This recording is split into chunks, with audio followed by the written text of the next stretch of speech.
আসসালামু আলাইকুম, কেমন আছেন আপনারা সবাই? আমি মোহাম্মদ এনামুল ইসলাম আছি। মালয়েশিয়া থেকে বরাবরের মতোই মালয়েশিয়ার কি তথ্য এবং আপডেট দেওয়ার চেষ্টা করব আজকের এই গুরুত্বপূর্ণ ভিডিওতে। সর্বপ্রথম, মালয়েশিয়াতে ম্যাক্সিমাম সময় বাংলাদেশ থেকে আমাদের প্রবাসী ভাইয়েরা যারা কিনা মালয়েশিয়াতে আসতে চান, মালয়েশিয়াতে আসতে ইচ্ছুক, অনেক সময় তারা প্রশ্ন করেন যে আসলে মালয়েশিয়াতে এই মুহূর্তে ফ্যাটকারি ভিসায় যাওয়া যাবে কিনা, অথবা অন্য সব সেক্টরের ভিসা খোলা আছে কিনা।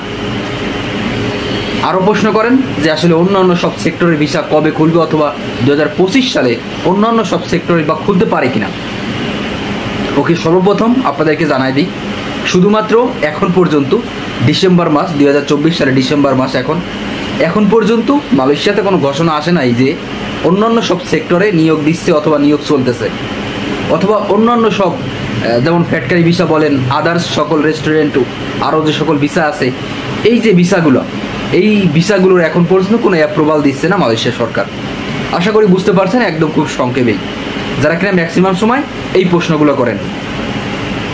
এরপর আসি যে আসলে নিয়োগ দেওয়ার সম্ভাবনা আছে কিনা 2025 সালে সব সেক্টরে। আসলে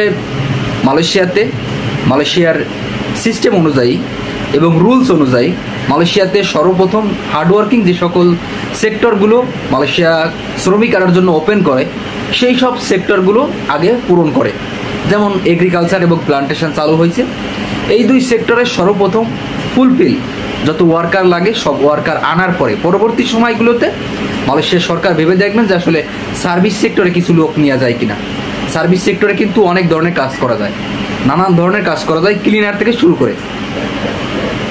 আশা করি বুঝতে পারছেন ব্যাপারটা। সো আমাদেরকে অবশ্যই ওয়েট করতে হবে এই দুই সেক্টরে যতদিন না পর্যন্ত ফিলাবেশন না হচ্ছে অথবা কর্মী ফুলফিল না হচ্ছে। আশা করি বুঝতে পারছেন ব্যাপারটা।